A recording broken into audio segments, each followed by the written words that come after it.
Our next conversation is going to be about promoting youth, women, and persons with disability participation in governance and electoral processes. It's a big conversation because we have to talk about inclusion in everything, all aspects of our governance. We are joined by two people in the studio.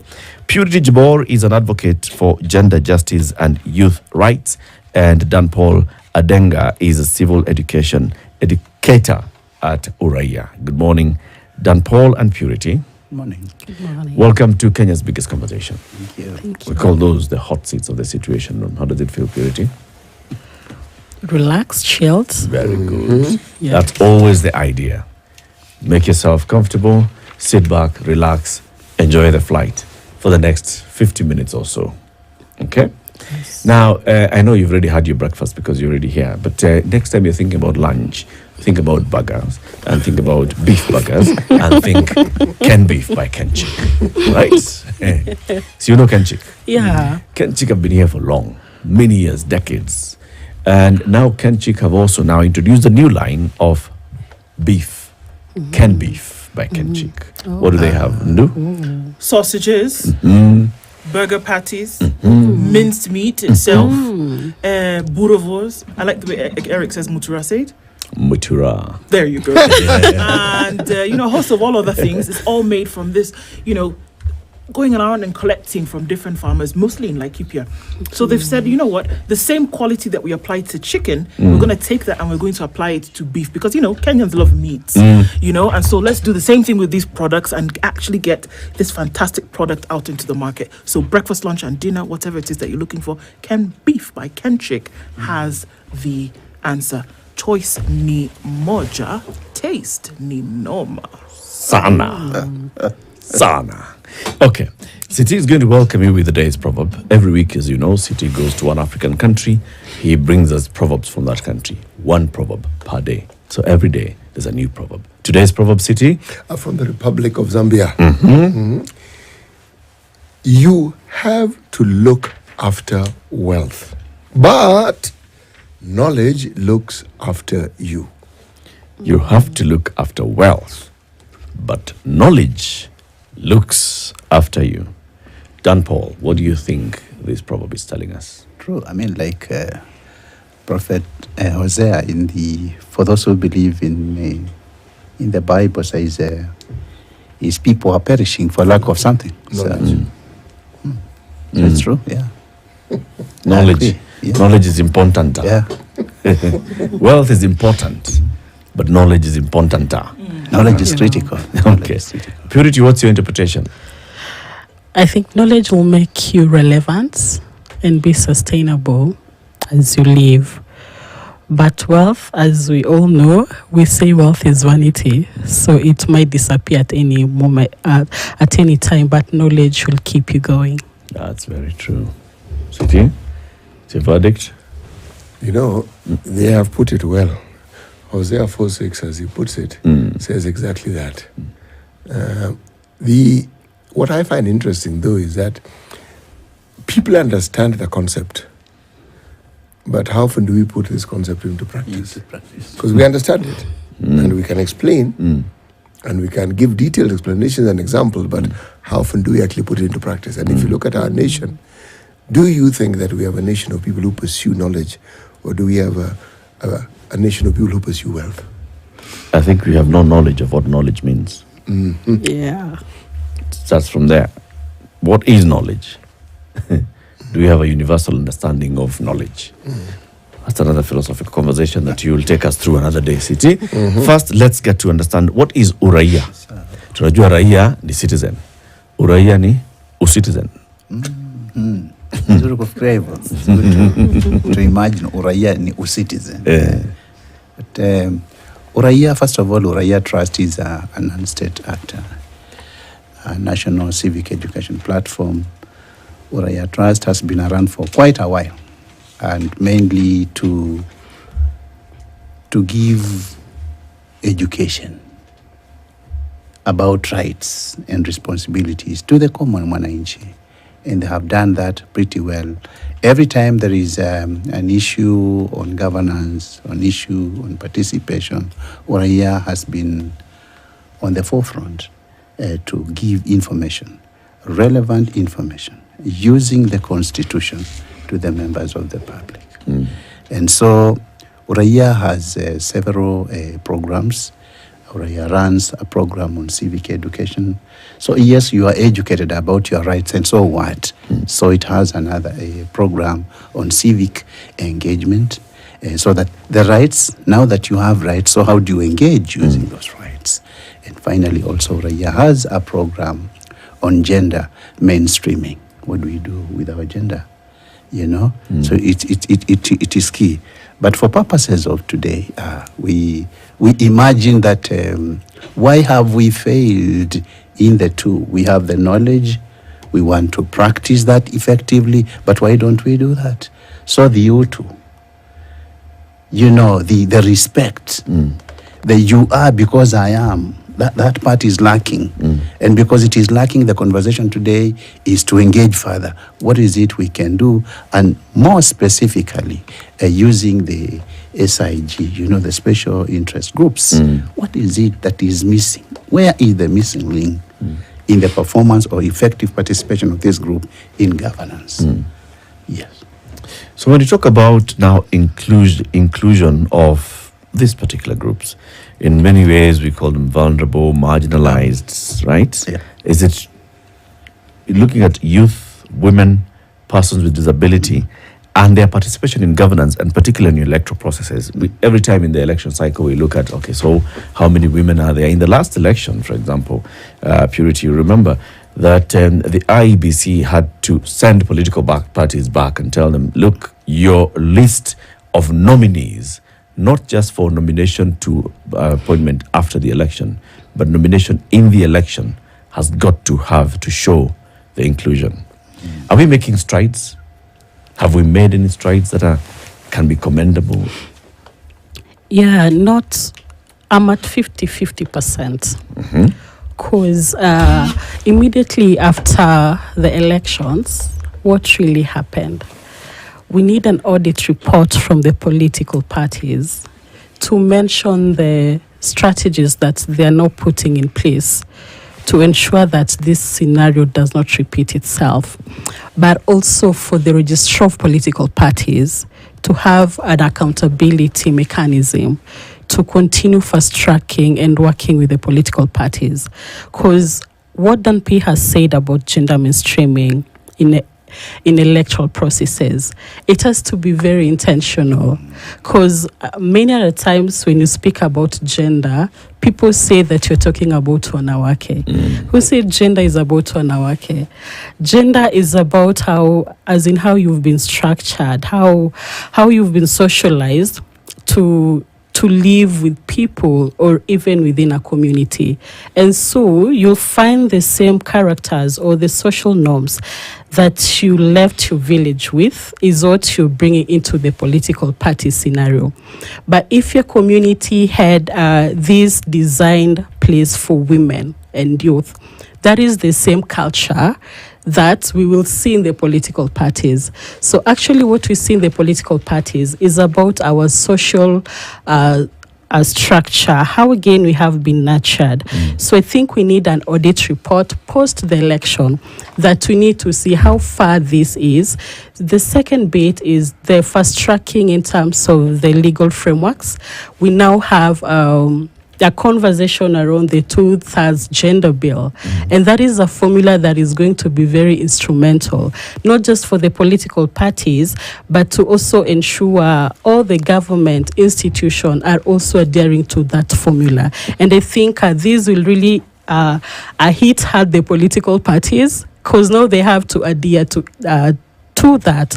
But I'm looking at it even in terms of the organogram or the power dynamics within their political parties. Who are calling the shots, they're actually men.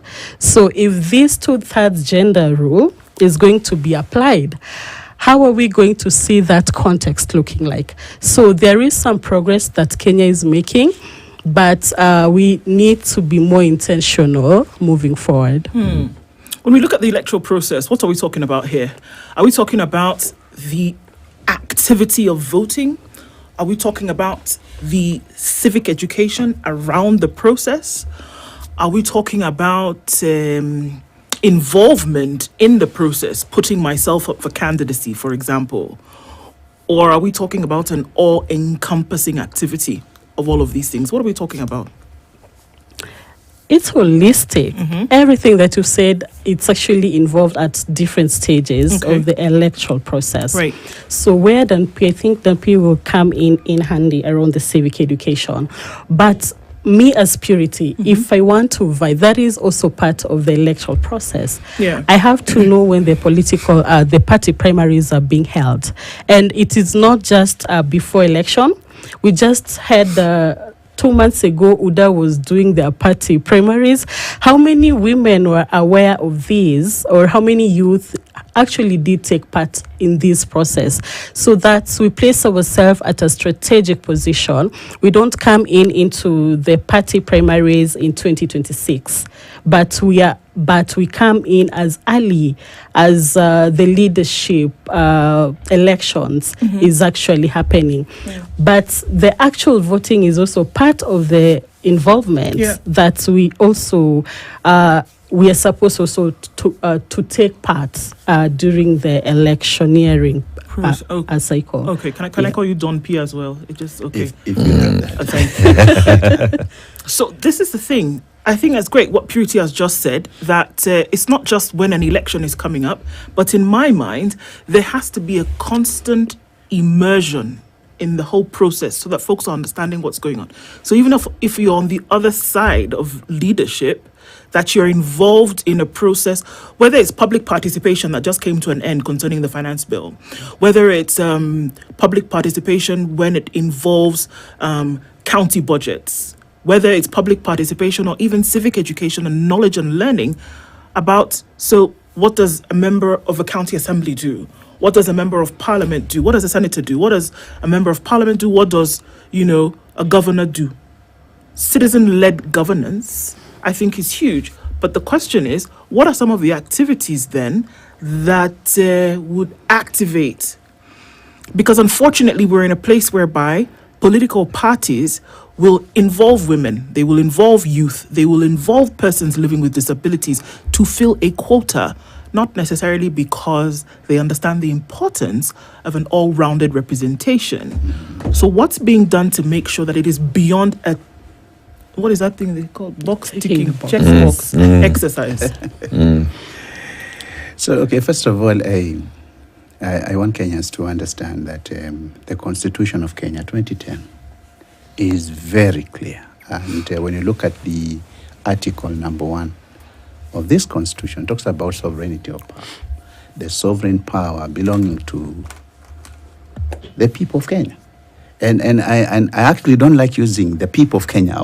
I would love to say that sovereign power belongs to me as a Kenyan, and you as a Kenyan, irrespective of race, irrespective of your ability to speak, irrespective of your status in life. That power, you have it inherently. The Constitution goes further, sub-article 1 and 2, how that same power can be used. Direct or indirectly, it goes further to say that. So it does not stop at when it has got to be used. It says when it should be used. So ideally, every Kenyan should use that power with background knowledge on how it should benefit him and brother. I say this with a lot of sincerity, that we tend to imagine that power is only used during voting, and that's it. I don't think that should be the case. Voting is only a section of how you can use that power to change your life. But okay, if you are able to vote in good leaders, what informs us who a good leader is? Article 73 speaks about leadership and integrity. So in civic education, we speak to it. We tell people who a good leader should be. Article 10 speaks about the values that leader should bring on board, including but not limited to inclusivity, public participation, the rule of law, and issues like that. So it is very clear what a leader should have before even we elect them. The problem is how comes it doesn't appear to be the case after the deal has been done? How comes it doesn't appear to be the case? And now, for purposes of today, the political actors, like Puri said here, in fact, looking at the gender, political actors there, the activity is not safe. For the other gender, it's not safe. And she used the UDA. Look at the shambolic way it was carried out.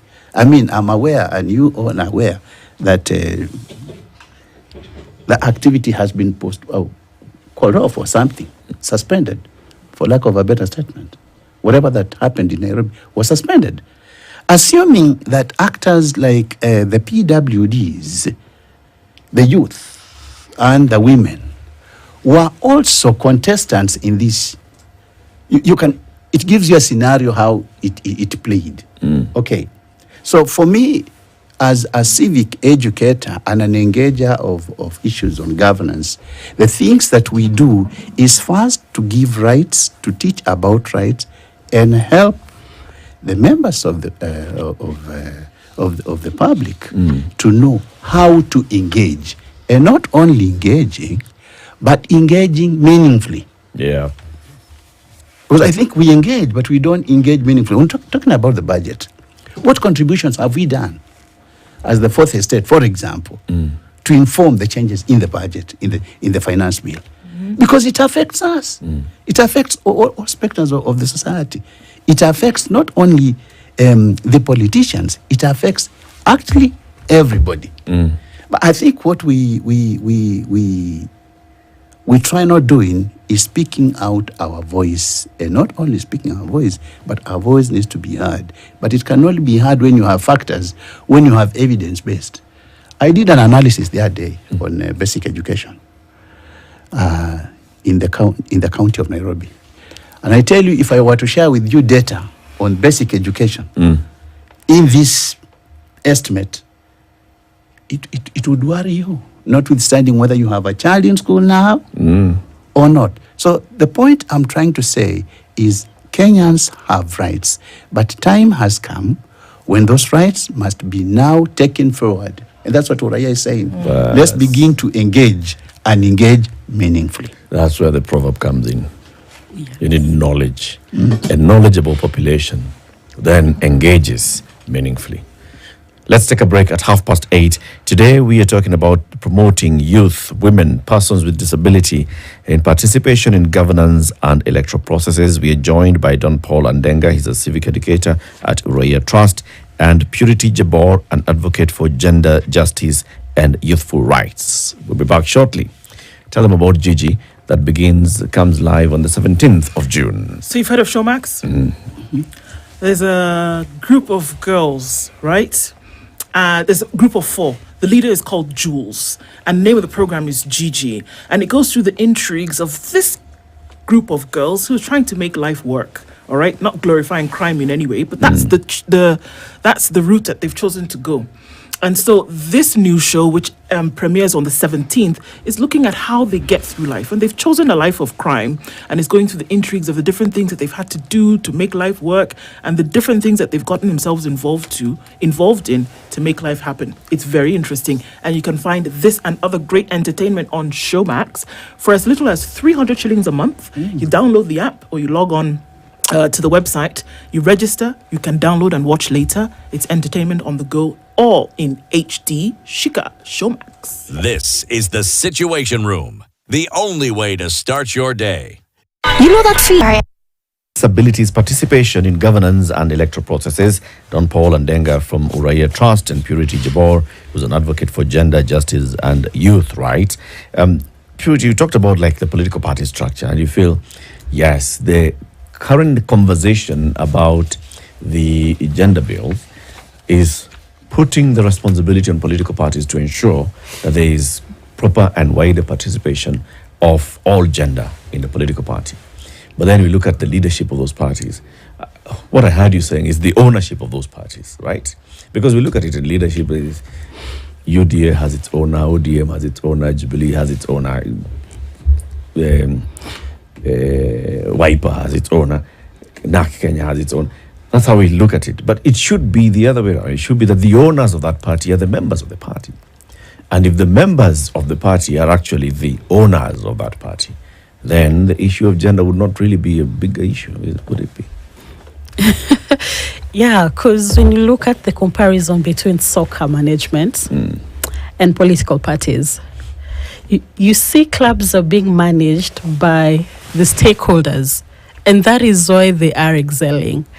But what happens to the political scenario? If the owners, we the Kenyans, if I'm aligned to Jubilee, UDA, or Azimio, I'm supposed to be a partaker of everything that is happening. But I don't think we really are more intentional in terms of having the nitty-gritties of what our political parties are doing. And I think the main responsibility, just as the clarion call by URAIA, because Kenyans have a right, we also have a responsibility. If you say that you're a political supporter of Party A, how are you holding your political party to account? Right now we have the finance bill, and I'm just looking at it. We thought that last year was bad. I don't know what to call this year, because last year it was crazy to say the least. But I'm looking at this current finance bill. I have the new SHIF.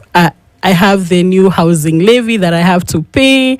I've not even planned to buy a land somewhere, but I have to finance a house for someone else to stay in. But what power do I have as an electorate to hold my party to account? What if Kenyans today wake up and write a petition to their political parties and just watch them and let them know, as you come back home to your constituency, this is what we want you to go and represent to the National Assembly? Then I think that will kind of be a turning point for our political leaders.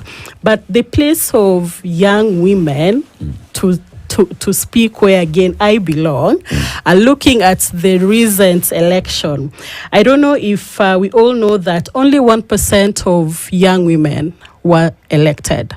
In which election? 2022. 1%. And that is why when you look at the current finance bill, how gender responsive is that bill? It's because the people who are supposed to inform it, to have a lens on it, are actually missing. But to what extent are we also comfortable and confident and say, if I go to Hilton Garden Inn and submit my memo, it's going to influence the revision of that bill.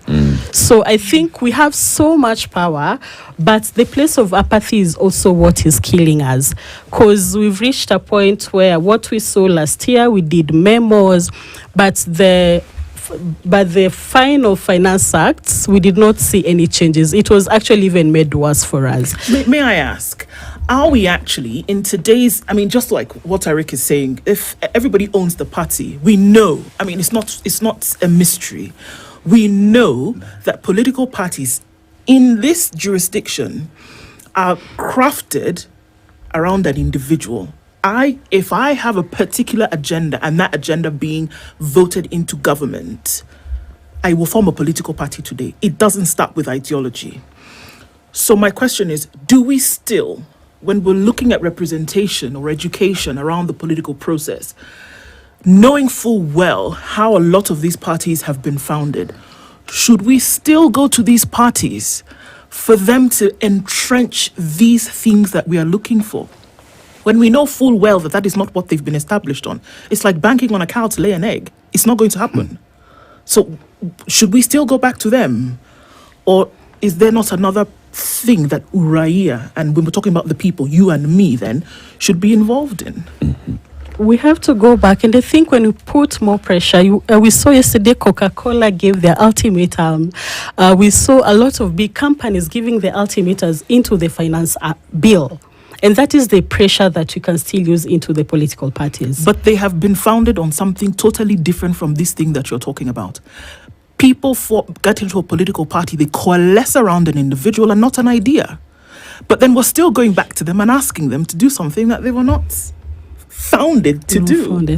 So you have to go back to the drawing board, where now the civic education comes in, that when we share information and pass over knowledge on how it has to be structured, then we're going to trigger the changes that we want to see into the political parties. So, what process do you use in ensuring that the populace is sensitized or gets to understand what it is that you're putting across? When you say putting across, means we have an idea that we're putting across to Yes. the populace to understand. Yes. And the idea is education power, the knowledge power, on their civic, their civic rights. Yes. Basically, that's our mandate. Yes. So again, in the intro, if you got me very right, I said for a decade or so, URAIA has been civic educating members of the public on their rights. And I want to believe almost 80 or thereabout, or 70% Kenyans know their right. And you can see that. Yeah, when you see a traffic marshal manhandled by citizens and arrested and taken to, you've seen those incidences. It tells you some Kenyans now really understand their rights. But what is URAIA doing to take Kenyans to the next stage? The next stage of engaging is identifying platforms that Kenyans can use to engage and engage effectively. And I'll use an example that Puri has used of the budget. That you can only change issues within the budget bill through a political party. That's what we said. That seems to be the ideal. And you can do that using a memo and thereafter a petition if the memo is not attended to. But we are saying, what is the content in that memo? So URAIA has to help you put up a memo that has verifiable data, which data you can use or any mwananchi can use to bring up a case. Now let me use a case for this year's budget and for purposes of Nairobi, since we are in Nairobi now. The budget for Nairobi is give or take, not as huge and not as small. But how many of us know over 40 billion? Yes. How many of us know the content in that budget? So what URAIA is doing now? How many of us know? How many of us are interested in knowing? No. Can you imagine? So if you are not even interested into knowing, then you won't even know. But ultimately, it affects you. Yeah. So the idea begins from this budget is going to affect you and I. So the reason I must be part of it. So what URAIA does? The reason why I ask is when we've had people who work within the civil society and the agenda they have is one which seeks not only to empower the citizenry, but seeks to also inform them through education and other processes. And I'm going to ask you the question I asked them. How involved are you with the youth? Because someone who is my age, if I do not know my rights by now, the likelihood of me getting to know them is slim, because it's not that I don't know them, I'm not interested, I don't really care. But those who are younger and who have read about it, now, through rote knowledge, they may actually understand and they can parrot it. But do they know how their rights should impact their lives? And do they understand the responsibility they have, not the people they elect, to ensuring that these rights actually achieve the purpose for which they were intended? So my question, within schools, do you have clubs that deal with, or do you help, do you promote, do you talk with the Kenya Institute of Curriculum Development? Why am I saying this? For these rights to take root, there has to be an entire generation who actually understand it and who can apply it. I belong to the generation that was brutalized and were manhandled, so we are a little confused. We understand these rights, but we are afraid because our lived experience with government and with systems are that you have to be cautious. You need a younger generation who have been introduced to the 2010 Constitution, who need to take it up as they should to understand how it is, beyond delegating, how you ensure that that to whom your power has been delegated actually does what they do. My generation, we are hesitant. I hear what you say. I can only sympathize, but I can tell you there's some light ahead of the tunnel. And yes, if you have been very keen, you may have seen what it is that is happening in our primary schools on areas of election. They actually use the model of IBC. Now, for them to do that, there is a very clear indication that they have been taken through the voting system, as it were. And so what URAIA is doing in partnership with other actors is basically to drive this discussion into the different levels, including the education level, including all other actors. But what URAIA does mainly is to give the information. What other levels will do without information really is not for URAIA to make any judgment. But the information that we give out, including to the fourth estate, is balanced information. What the fourth estate would do without information really is now up is to not us. our business. You had Now started giving us something, some info on Nairobi. Yeah.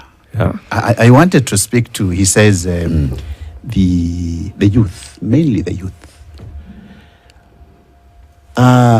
The way URAIA Civic educates masses, the target mainly are the youth, the women, and the PWDs. The entry point is the youth who are in a way organized. And what is organized? The border shed, guys who sit up in some shed and do their own business, kawaida business.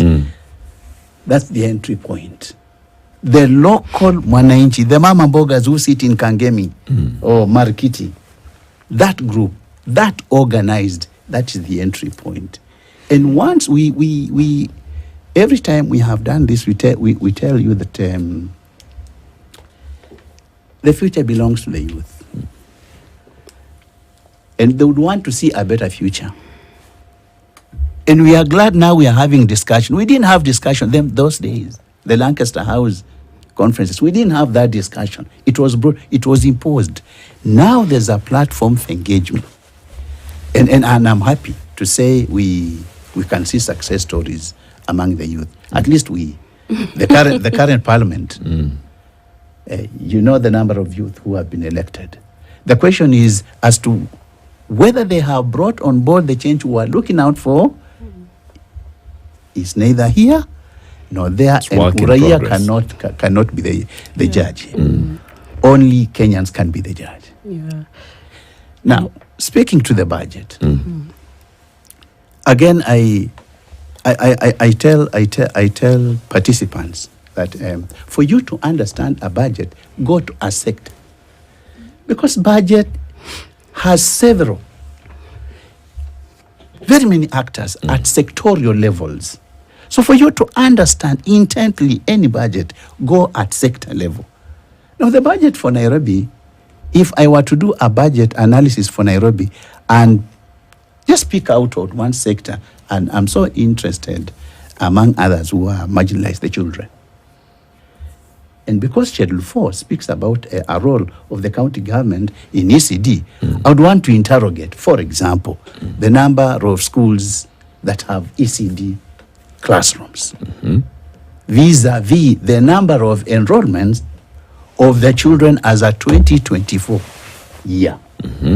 Now data has it at a projection for 2024 would have 208,17. 4 to 5 years. That you can check later. 200,817 at 2024 project. NBS statistics will show you that. Total enrollments or new? Total enrollment. Okay. That That is the number in Nairobi. I'm not talking about Kenya. That is I'm using this as a case so that we can use the same argument elsewhere.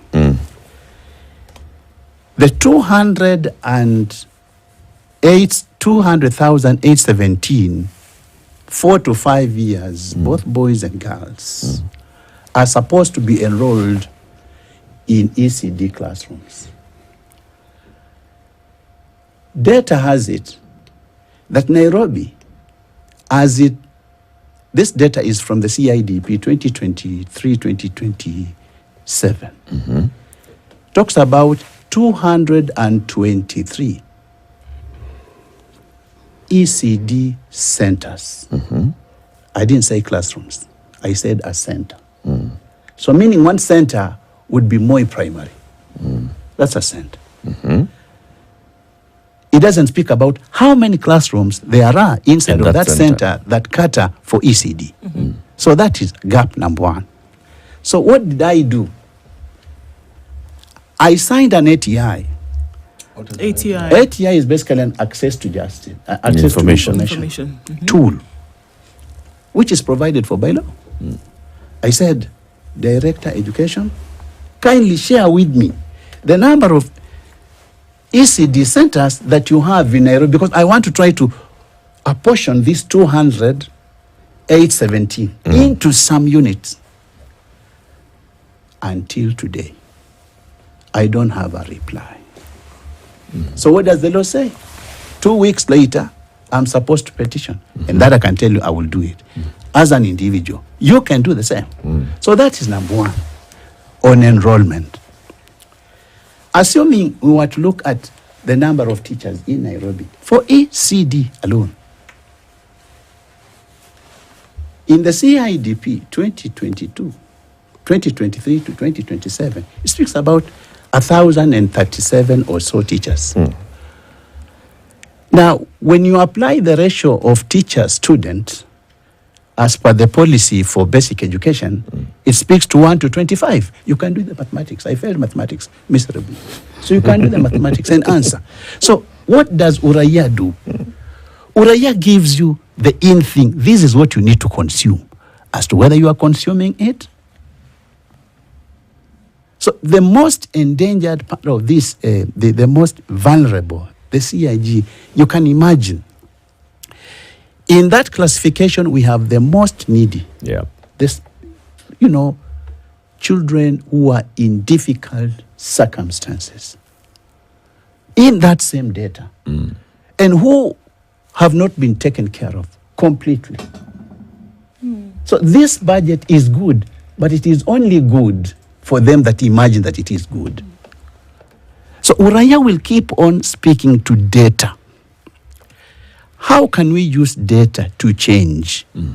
I am sure if you and I were to embrace reliable, authentic, available data, we can use this data to change the narrative in this country. Do you feel, in all the years of engagement with the citizens as URAIA in the civic education, are citizens interested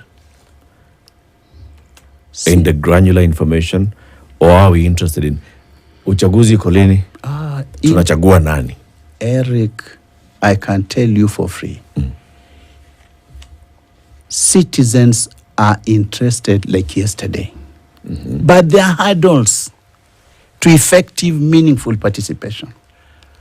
And more specifically because of the group we are having discussion this morning about. Inability is not a key for segregation. Our brothers and sisters have been segregated. They need a level playing ground. Politics, and as it is, like Puri had said, is damn expensive. This IG cannot meet that threshold. But what makes it expensive? Well, it's not the IEBC. The IEBC fee is waived even for this particular group. It's true. the fee is waived. What makes it expensive? It's the citizens, isn't it? It's what's expected of you as a candidate. Pita hapa wacha chai, pita pale weka mafuta, pita pale nunulia vijana kitu. So again, when you speak to Peter hapa weka chai, you remember in my intro on Utu, you are because I am. So I cannot speak to you, Eric, until you give me chai, isn't it? So we have lost it. If that be the case, so we have lost it. For only those who have chai will allow me to speak to them. So then, and I want to come now to purity, if these are some of the hurdles, and you've identified this is one of the hurdles, we've heard it many times before. One of the hurdles in the entry is that it's expensive. The other one is the culture and society, you know, looking at, you are a person with disability, you are too young, you are a woman, are you married, and all those other questions. Social cultural. Yeah. So how do we address those ones?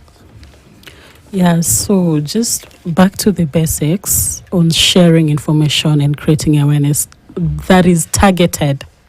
So one of the things that URAIA does is targeted civic education. So if I'm a young person of this country and I'm a woman, so the civic education will be customized that will make me understand my rights and how I should be part and parcel of governance process. If you're targeting artists, then the civic education is also customized to suit the artistic point of view, because you cannot conduct a civic education to artists or the creatives in a classroom.